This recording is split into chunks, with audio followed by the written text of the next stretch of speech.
Madinadan menga bir xabar keldi. Madina so'z. Alhamdulillah.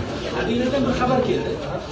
82 yoshda Qo'qonlik bobomiz rasmiy ham turibdi. Pochtadan. Ustoz 2012-yilda vafot qilyaptilar.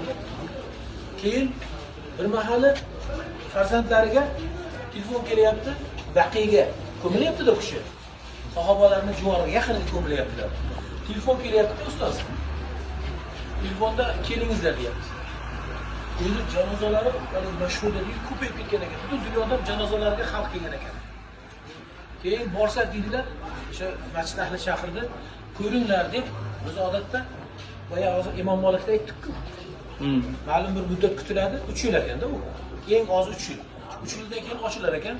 Agar murda chirib, suyak bo'ldi, surib qo'yilib yoki nimadir ularning o'zini urfi qonuni, keyin yangi jasad qo'yiladi. Va 82 yoshli otaxonni ochsalar 10 daqiqa avval ko'milgani turibdilar 3 yildan keyin. Sizlar shuni ko'rib qo'yinglar, bu odam kimligini deyapti-da. Bu xursand bo'lib duo qilib ketishyapti, otamiz solih deb. Yana oradan ustoz 3 yil o'tyapti. Yana 3 yildan keyin ochilyapti. 6 yildan keyin ochilyapti. Kelyapti-da, xalq endi deyapti, jamoating bilan kelinglar, chunki qo'l qo'yasizlar deyapti.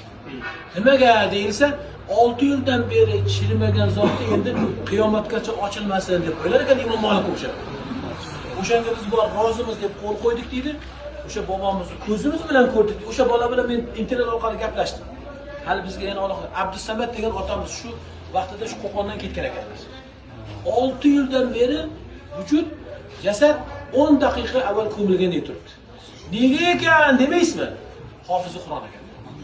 Alloh hammamizni hofizi Qur'on. Dastimizdan hofizi Qur'onlarni bardavom aylasin. Boshlaringizga izzat, faxr tojlarni kiydiradigan ahlullohlarni aynan sizning naslingizdan kelishiga Alloh nasib etsin. Alloh. Shoshayapti. O'rtani ochinglar.